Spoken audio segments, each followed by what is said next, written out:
Namaku Guntur, umurku baru menginjak angka 20. Aku seorang lelaki pekerja keras. Keras dalam artian yang sebenarnya.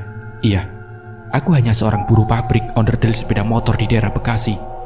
Orang tuaku telah mewariskan sebuah rumah yang tidak terlalu besar, namun cukup nyaman untuk dihuni oleh seorang lajang seperti aku ini. Kedua orang tuaku memilih untuk tinggal di kampung halaman, menghabiskan masa tuanya dengan menjadi pedagang kecil-kecilan dan bercocok tanam di ladangnya yang lumayan luas. Di kampung ini, aku dikenal sebagai pemuda yang aktif dalam segala kegiatan, dari menjaga situasi kampung agar aman dan kondusif, juga perbaikan sarana, baik jalan maupun lingkungan sekitar. Aku juga sering melibatkan diri dalam setiap agenda kampung, sering diminta untuk menjadi panitia pemilihan, baik dari tingkat RT RW sampai pemilihan bupati. Pokoknya, apa saja aku terima dengan senang hati, selagi semua bermanfaat bagi sesama. Aku seringkali mendapat kerja lembur atau kebagian shift malam hingga pagi hari baru pulang ke rumah. Sehingga pada suatu kejadian yang tak pernah hilang dalam ingatanku, memusnahkan tempat tinggalku dan warga kampungku. Iya, kebakaran hebat yang terjadi pada malam awal bulan puasa itu telah membumi hanguskan rumahku, rumah warga sekitar, bahkan rumah-rumah yang jauh dari kampungku. Ratusan, bahkan mungkin ribuan rumah telah musnah dilalap si jago merah. Dan yang bisa aku lihat pada pagi harinya hanyalah puing-puing yang berserakan, perabotan rumah tangga peninggalan ibu, dan ranjang besi yang sudah berwarna hitam. Aku sudah tidak mempunyai apa-apa lagi. Uang di dalam lemari yang sempat aku simpan sedikit demi sedikit untuk masa depan pun ludes bersama seluruh pakaianku. Aku benar-benar hidup dari nol, tanpa punya apa-apa. Masih beruntung bagi teman-temanku yang masih hidup bersama orang tua dan keluarganya. Setidaknya mereka masih sempat menyelamatkan harta benda yang berharga, seperti uang, pakaian, atau televisi juga laptop. Sementara aku, untuk berganti pakaian pun harus menunggu sumbangan atau bantuan dari para dermawan yang mulai berdatangan. Sedangkan perusahaan tempat aku bekerja tidak mau tahu akan kondisi sekarang. Aku harus tetap bekerja sesuai jadwal. Kalaupun harus libur, aku wajib menyerahkan surat bukti halanganku. Ya, pokoknya aku begitu sulit saat itu. Aku harus berpikir untuk tidur di mana malam ini. Untuk beberapa hari, aku bersama warga tinggal di kamp bantuan pemerintah. Ada juga yang memaksakan diri mendirikan tenda darurat di atas puing-puing rumah mereka, sambil membenahi sedikit demi sedikit barang-barang yang sudah tak berguna itu untuk dibuang. Dan pada minggu-minggu berikutnya, satu demi satu, warga mulai membangun rumah mereka kembali. Bagi yang mampu, mungkin bisa membangun lebih bagus dari rumah sebelumnya. Namun yang tak mampu, cukup mendirikan rumah menggunakan kayu triplek dan seng. Sementara aku, kamu tidak usah pusing mikirin buat tidur, Kun. Kamu tinggal sama aku saja. Bapak ibu aku pasti mau menerima kamu kok, kata Pandu setelah mendengar curhatanku. Tapi, rumah kamu kan kecil, Pan. Aku mau tidur di mana? Ucapku. Ya elah, kita ini cowok, Kun. Asal ngantuk juga bisa merem di mana saja. Yang penting kita bisa berteduh, nggak kehujanan, ucap temanku. Oke, nanti aku ngomong sama bapak ibu kamu. Nggak usah, aku sudah ngomong duluan kok. Ayo sekarang kita ke rumah. Pandu mengajakku untuk ke rumahnya. Dan setelah ngobrol ini itu, kedua orang tua Pandu menyuruhku untuk tidur bersama Pandu. Mulai malam itu, aku tinggal bersama keluarga Pandu yang memang sudah begitu dekat sejak orang tuaku masih tinggal di sini. Mereka sudah menganggap keluargaku seperti saudara sendiri. Maka begitu mudahnya mereka menyuruhku untuk tinggal bersama mereka di rumah yang sempit yang hanya memiliki 2 buah kamar tidur. Tapi aku harus bersyukur. Setidaknya tidak usah repot-repot mencari kontrakan atau tempat kos yang akan menambah pengeluaran. Ternyata bukan hanya keluarga Pandu yang mempunyai rasa kasihan padaku. Erman juga mengatakan agar aku tinggal bersamanya saja. Toh rumahnya lumayan besar, dan dia hanya tinggal berdua dengan adik perempuannya yang bernama Wilda, yang memang pernah dekat denganku. Iya, aku dan Wilda sempat menjalin hubungan tidak resmi alias secara diam-diam. Aku sering mengajaknya untuk nonton film atau sekedar jalan bareng. Begitu juga dengan Wilda. Ia sering menchat aku dan berpesan agar aku menunggunya di taman kota. Memang hanya sebatas itu saja hubunganku dengan Wilda. Aku tak pernah menyentuh tubuh gadis itu, selain bergandengan tangan saat menyeberangi jalan atau di tempat keramaian. Pendek kata, aku dan Wilda tidak resmi pacaran, namun kami sudah cukup bahagia bila dapat jalan bersama. Tapi aku gak enak lah sama tetangga. Masa aku tinggal sama adik kamu? Entar gimana pendapat orang, kataku menanggapi permintaan Herman. Tapi tetangga juga kan sudah pada tahu kalau kamu sama aku itu bertemanan dari dulu. Lagian aku percaya kok sama kamu. Kamu gak bakalan macam-macam sama adik aku, ucap temanku. Kalau aku sampai macam-macam, tanyaku, tinggal aku panggilkan penghulu saja, kan beres. Herman pun tertawa menanggapi guyonanku. Oke deh, nanti aku pikir-pikir lagi ya. Sekarang biar aku tinggal di rumah si Pandu dulu, jawabku. Begitulah percakapanku dengan Herman, yang sebenarnya membuat hatiku deg-degan. Coba bayangkan, aku tidur satu atap dengan cewek yang selama ini sudah aku kenal dengan baik dan sering jalan bareng. Sementara kakaknya, dia seorang sopir angkot yang selalu berangkat sore dan pulang pada pagi hari. Terus apa mungkin aku atau Wilda bisa bertahan untuk tidak melakukan hal yang negatif? Tetangga depan rumahku, yaitu Ibu Ratmi, yang rumahnya dulu paling besar, sekarang terbagi menjadi 5 bagian, berpetak-petak menghitung jumlah anaknya yang sudah berkeluarga. Malam itu Ibu Ratmi mengundangku ke rumahnya. Begini Nak Gun, Ibu melihat tanah bekas rumah kamu terbengkalai begitu saja, kotor dengan puing-puing dan barang-barang yang hangus, dan itu merusak pemandangan. Sementara di kiri kanan, depan belakang, semua sudah dibangun rumah kembali. Ibu Ratmi memulai percakapannya. Saya mengerti Bu, tapi mau bagaimana lagi? Untuk membersihkan bekas kotoran itu juga perlu uang, apalagi untuk membangun rumah kembali. Rasanya nggak mungkin Bu, jawabku. Iya, Ibu mengerti. Makanya Ibu mau menawarkan sesuatu yang barangkali kamu setuju, ucap Ibu Ratmi. Emangnya itu apa Bu? Tanyaku. Bagaimana kalau tanah kamu Ibu beli saja? Tentu saja dengan harga yang berimbang. Tapi kamu harus juga membeli bekas kamar mandi umum milik Ibu yang di belakang sana.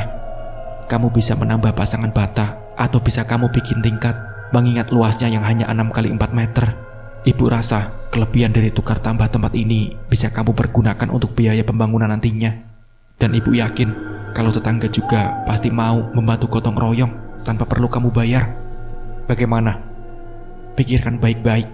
Lebih baik tinggal di rumah sendiri, meskipun kecil dan jelek, daripada menumpang sama orang yang suatu saat nanti menjadi bahan omongan, ucap Ibu Ratmi. Dan aku menimbang-nimbang keputusan yang harus aku ambil. Semua yang dikatakan Ibu Ratmi memang benar adanya, dan rasanya aku tidak perlu berpikir lebih lama untuk mengatakan ya atau tidak. Beruntung bagiku, karena ada beberapa teman yang biasa kerja di proyek sebagai tukang, dan kebetulan saat itu dia sedang menganggur. Mendengar curhatanku kalau aku ingin merombak kamar mandi umum untuk kujadikan rumah, ia begitu antusias dan bersedia membantuku tanpa upah. Asal aku menyediakan kopi panganan dan sebungkus rokok. Aku juga membelikannya nasi bungkus untuk makan siang. Namanya Ahmadi, memang cekatan dan teliti dalam pekerjaan. Dalam waktu 1 minggu, rumahku yang kecil sudah rampung, dan hanya dia dan aku saja yang bekerja. Kamar mandi umum yang semula sudah berlumur dan banyak gosongan bekas kebakaran, kami kupas temboknya dan ditembok ulang. Tidak ada seorang pun yang menyangka kalau tempat yang terbengkalai itu kini sudah berubah bagaikan istana kecil. Benar, Ahmadi membuat rumah yang berukuran mini itu sedemikian detail. Ada pilar-pilar penyangga yang langsung menembus ke lantai atas. Meskipun lantainya yang hanya berlapiskan bondek yang ditutupi dengan triplek tebal, kemudian dilapisi keramik vinil. Ahmadi juga mengerjakan plafon dengan gaya minimalis. Pendek kata rumah miniku, ternyata banyak orang yang mengaguminya. Oh iya, untuk naik ke lantai atas, Ahmadi membuat tangga dari kayu bekas yang ia dapati dari tempat bangunan. Namun setelah diserut, ternyata kayu papan itu masih sangat baik dan kuat.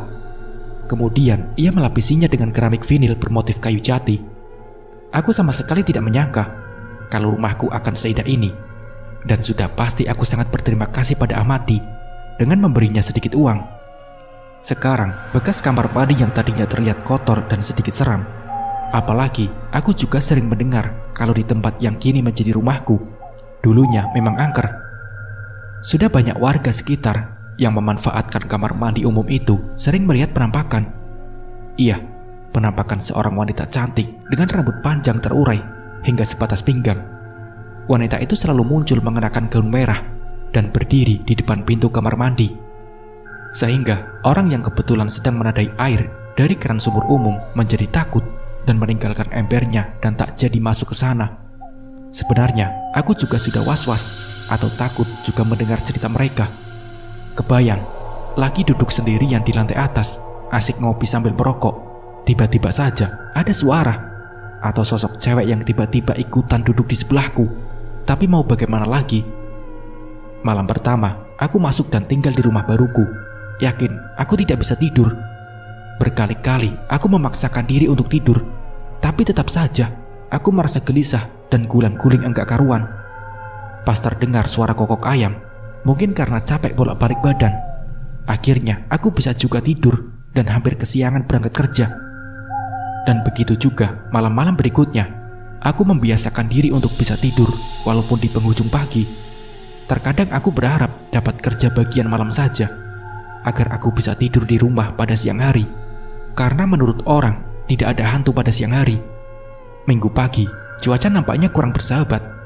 Gerimis kecil mulai turun, membuatku merasa malas untuk bangun dari tidur. Sebenarnya, aku sudah punya rencana untuk keluar, sekedar melepas kejenuhan dari pikiranku yang teramat lelah. Sejak aku menempati rumah baruku, aku sering kurang tidur malam. Rasa was-was, gelisah, dan deg-deg jantungku selalu aku rasakan. Dan semalaman, aku benar-benar tersiksa. Memang kebiasaanku setiap malam minggu, aku selalu keluar rumah. Entah menonton film di bioskop, atau hanya nongkrong di tempat keramaian. Menikmati malam panjang sambil makan di lesehan.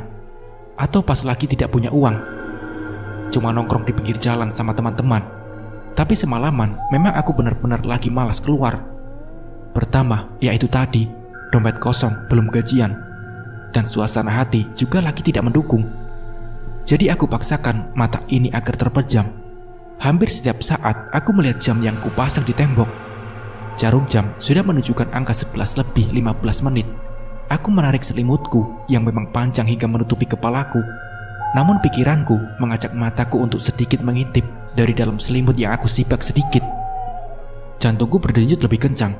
Aku seperti mendengar ada suara langkah yang sedang menaiki tangga.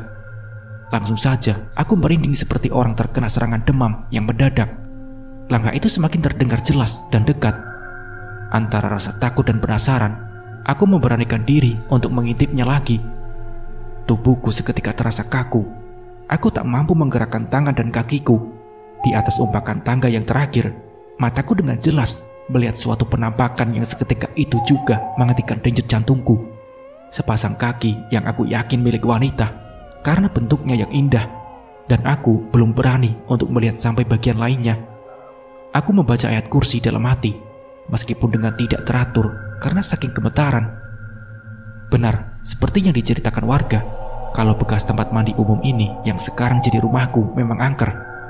Sering ada penampakan seorang gadis yang selalu memakai gaun merah. Namun yang aku lihat, sepertinya gaun itu tidak panjang hingga menyapu lantai. Iya, aku melihat sepasang betisnya dan tungkai kakinya yang indah. Berarti ia memakai gaun pendek sebatas lututnya. Entah sudah berapa ayat suci yang aku baca di dalam hati, karena aku percaya tidak ada hantu yang memangsa orang, atau paling tidak untuk membuat hatiku sedikit tenang. Keberanianku berangsur tumbuh, dan aku mulai memberanikan diri untuk melihat lebih ke bagian atas dari penampakan gadis penunggu bekas kamar mandi umum yang sudah fenomenal ini. Namun bersamaan dengan tumbuhnya keberanianku, aku melihat sosok itu berbalik menuruni tangga, sehingga aku bisa melihat bagian belakangnya. Dan benar juga apa kata orang, kalau perempuan itu memiliki rambut panjang terurai hingga sebatas pinggang. Setelah penampakan itu tak lagi terlihat, aku bangun dan duduk di tepi kasur busa yang tidak terlalu tebal. Sebab memang aku tidak memakai dipan atau ranjang, dan hanya menggelar kasur saja seperti layaknya anak kos. Terdengar suara ketukan di pintu bawah, dan dengan malas aku membuka pintu di lantai atas dan melongok ke bawah. Wilda, aku agak heran juga, mau apa cewek itu ke rumahku pagi-pagi. Tapi iya, akhirnya aku turun juga dan membukakan pintu itu. Gun, kamu baru bangun tidur? Kemana saja semalam? Tanya Wilda. Aku terperangah juga dengan pertanyaannya. Rupanya dia masih punya perhatian sama aku. Aku tidak kemana-mana. Kamu ada perlu apa? Tumben ke gubuk aku. Aku membalas sambil memperhatikan dandanya yang rapi seakan hendak jalan. Aku bosan banget di rumah, Gun. Mau jalan tidak ada yang nemenin. Kamu punya rencana kemana pagi ini? Tanya Wilda. Kayaknya tidak ada tuh. Ya udah, kamu masak dulu deh, ucapku. Kelihatannya Wilda pun senang. Juga aku suruh masak dan dia langsung ke lantai atas. Rumah kamu nyentrik banget, Gun. Ternyata kamu punya selera yang tinggi juga ya. Wilda memperhatikan interior langit-langit yang memang dibentuk sedemikian rupa oleh temanku. Kemudian Wilda melihat keluar dari balkon dan melanjutkan percakapan kami. Ini bukan rumah, Dak, cuma gubuk derita. Tapi lumayanlah buat tidur, balasku. Iya, padahal abang aku kepengennya kamu tidur di rumah aku, ucap Wilda. Ya gak mungkin lah, masa aku tidur di rumah kamu, terus pas abang kamu narik, terus kita tinggal berdua. Apa kata orang, Dak? Ucapku. Ya elah, hari gini masih mikirin orang. Seumpama sampai kejadian kamu tidur bareng sama aku, terus kamu hamil, gimana? Yang penting kita sama-sama senang, Gun, ucap Wilda. Sebenarnya aku kesini mau tanya saja, gimana perasaan kamu saat tidur malam? Apa pernah kamu melihat penampakan cewek itu yang katanya penghuni tempat ini? Tanyanya. Oh itu, syukur deh dia gak nanyain tentang perasaanku ke dia. Ah, yang bener, apa bukan karena kamu kangen sama aku? Aku mencoba mencari tahu akan perasaan hatinya. Percuma juga aku kangen sama kamu, Gun. Kamu gak pernah punya perhatian sama aku. Wilda menjawab sambil memanyunkan bibirnya. Bibir kamu bagus, Dak, kataku tiba-tiba memuji. Jujur, kalau aku belum pernah mengatakan kalau dia cantik. Mau? Apa? Wilda memonyongkan bibirnya tepat dengan bibirku. Aku tersentak dan segera menarik kepalaku. Bukan Mukrim, kataku. Namun jari telunjukku menempel juga pada belahan bibirnya yang dioles tipis lipstik. Dan dari jari tanganku, aku merasakan desiran hangat yang mengalir melalui pembuluh darah hingga membuat jantungku berdetak lebih keras. Ada keinginan untuk menyentuh bibirnya dengan bibirku, tapi entah kenapa aku bimbang. Gun, bisik Wilda, pelan, dan ia memejamkan matanya. Kamu haus? Iya. Mau minum apa? Kopi, teh, atau air bening saja? Tanyaku sambil mengambil gelas dekat kasur. Sebel. Cowok kok gak ada romantis sama sekali. Ya udah, biar aku bikin sendiri. Wilda mengambil gelas dari tanganku. Kemudian dia membuat teh manis, lalu kembali berdiri di sebelahku, memandangi tetangga dekat yang sudah mulai dengan kesibukannya. Ada yang siap jogging atau punya rencana untuk pergi bersama keluarga untuk menikmati suasana minggu pagi yang sebenarnya kurang cerah alias murung. Karena langit di sebelah timur terlihat banyak gumpalan awan hitam yang menghalangi sang surya menyinari bumi. Kita keluar yuk, Wilda memecah kebisuan kami. Mau kemana? Tanyaku. Ya ke Ragunan kek, ke Ancol kek, kemana aja deh, ucapnya. Aduh, jauh banget. Motor aku gak kuat tahu, kantong aku juga kering. Gimana kalau kita ke Kalimalang saja, ucapku. Ngapain? Di sana banyak mobil loh. Sekalian kamu bawa buku dan pulpen. Kamu hitung deh berapa jumlahnya dalam 1 jam, ceritaku sambil tertawa. Wah, gara-gara ketemu cewek penghuni rumah ini, kamu tidak jelas. Stres kamu, Gun, ucap Wilda. Ya udah, kamu tunggu sebentar, aku mandi dulu ya. Ingat jangan ngintip, sebab kamar mandi aku belum ada pintunya, cuma pakai spanduk bekas partai, ucapku. Ngapain ngintipin kamu? Ntar aku pingsan ngeliat burung kakak tua kamu yang bergelantung tanpa celana, celetuk Wilda. Tapi pengen kan? Tanyaku. Pengen sih, tapi sudah mandi sana. Dari tadi aku nyium bau ketek kamu, ucap Wilda. Aku segera menyambar handuk dan meninggalkan Wilda sendirian di lantai atas. Tapi tak lama kemudian ia ikut turun. Aku menunggu di depan ya, serunya. Aku yakin dia merasa takut sendirian di atas sana. Selesai mandi, aku bingung mau pakai celana dan kaos mana. Rasanya kurang sreg juga pakai pakaian bekas pemberian donatur waktu kebakaran itu. Dan akhirnya Aku pilih pakai celana dan kaos yang aku beli dadakan tempo hari. Memang kaos murahan, tapi tidak apa-apa. Rambutku yang pendek agak cepak, aku beri sedikit minyak rambut. Dan aku tidak punya parfum. Padahal seharusnya mau jalan sama cewek harus sedikit keren, sedikit harum. Tapi memang aku dari dulu tidak suka sama parfum. Pernah pakai, itu pun terpaksa. Saat menghadiri acara syukuran tetanggaku yang melahirkan anak pertama. Nah, di tengah-tengah kami sedang membaca marhaban sambil berdiri itulah seorang memoleskan parfum pada semua jemaah, termasuk aku. Baunya wangi, bikin kepalaku pusing. Itu kata orang parfum nol alkohol. Setelah itu, motor aku dorong dulu. Maklum, gang yang menuju rumahku sempit.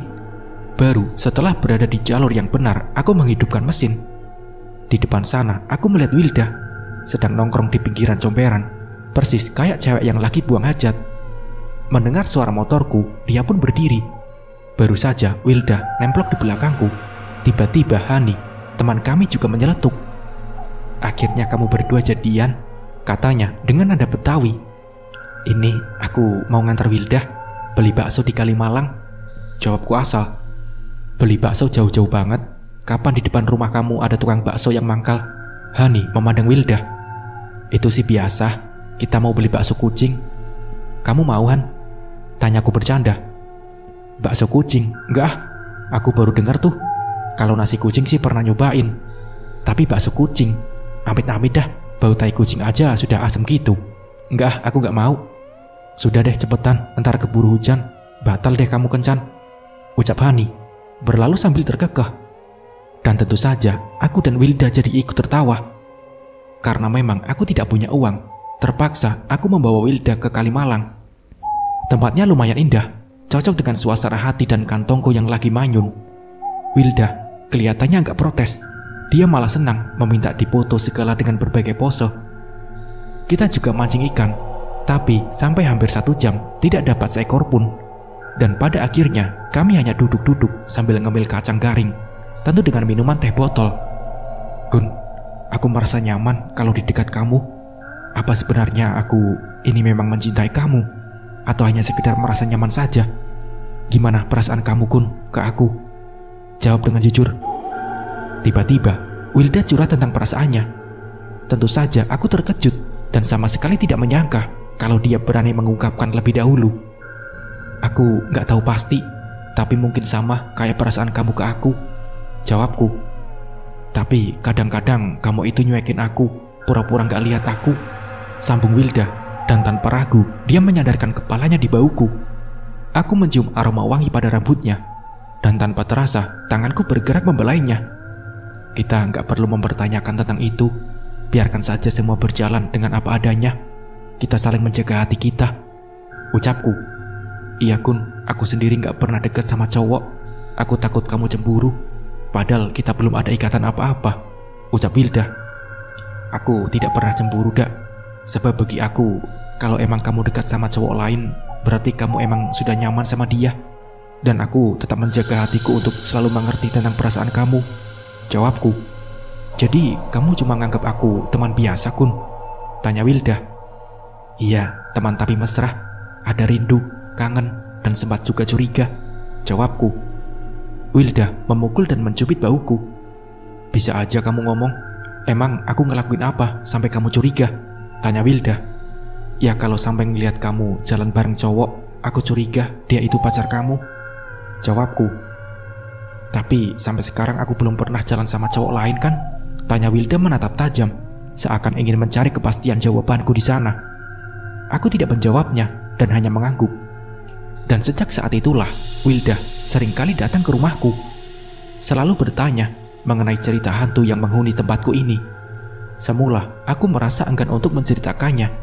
Tapi Wilda malah cemberut dan menyangka aku sering bertemu dengan perempuan yang belum pernah aku lihat wajahnya. Aku hanya menceritakan keanehan yang terjadi. Misalkan bekas makan dan gelas kopi yang belum sempat aku cuci. Nah, pas pagi harinya, sudah terletak pada tempatnya, dalam keadaan bersih dan bau harum.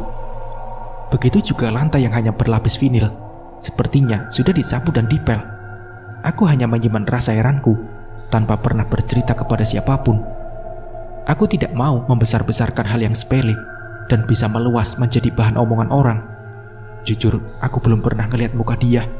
Dan mudah-mudahan nggak akan sampai melihatnya. Intinya, dia jangan sampai gangguin aku, kataku. Tapi kalau sampai dia menampakkan diri, apa yang akan kamu lakukan, Kun? Balas Wilda, seakan dia mengkhawatirkanku. Mana aku tahu, mungkin lari, atau paling enaknya sih pingsan saja, biar nggak lama-lama ngeliat dia. Jawabku, Kun, apa aku boleh tiduran di sini? Rasanya mata ini ngantuk banget, Kun. Ucap Wilda.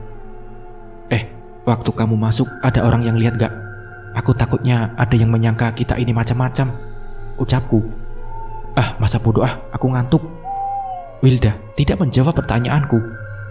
Malah dia merebahkan tubuhnya di kasur tipis yang aku gelar begitu saja. Dan aku tidak bisa untuk melarang atau mengusirnya. Tak lama kemudian sudah terdengar tarikan nafasnya yang teratur lembut. Rupanya Wilda benar-benar ngantuk, sehingga dengan mudahnya dia tidur tanpa curiga jika aku akan berbuat yang aneh-aneh. Akhirnya aku terpaksa tidur siang di balkon sambil menikmati semilir angin yang tertiup cukup kencang. Malam ini kebetulan aku kebagian shift malam, maka jam 11 aku sudah siap untuk berangkat. Jam masuk kerjaku nanti pukul 12 pas dan pulang pukul 8 pagi. Selesai ngopi dan merokok, aku mengambil kunci motor dan mulai menuruni tangga. Dengan jantung berdebar-debar, perlahan aku menuruni tangga tanpa menimbulkan suara. Namun ketika pada anak tangga terakhir, tiba-tiba aku merasakan merinding. Kaki aku pun sulit diajak untuk melangkah. Rasanya berat dan kaku. Keringat dingin mulai mengalir dari wajah hingga ke seluruh tubuhku mendadak basah. Namun mataku masih bisa melirik ke arah sudut kamar mandiku dan tertutup spanduk partai. Aneh, spanduk partai itu kenapa berubah warna menjadi merah? Padahal sebelumnya warnanya biru. Dan setelah aku perhatikan dengan ekor mataku, ternyata itu bukan spanduk, tapi sebuah gaun merah. Apalagi setelah aku perhatikan lebih ke bawah, aku melihat sepasang kaki telanjang. Ternyata dia ada di sana. Dalam hatiku langsung membaca ayat kursi dan ayat lainnya, dengan harapan dia cepat lenyap seperti waktu itu.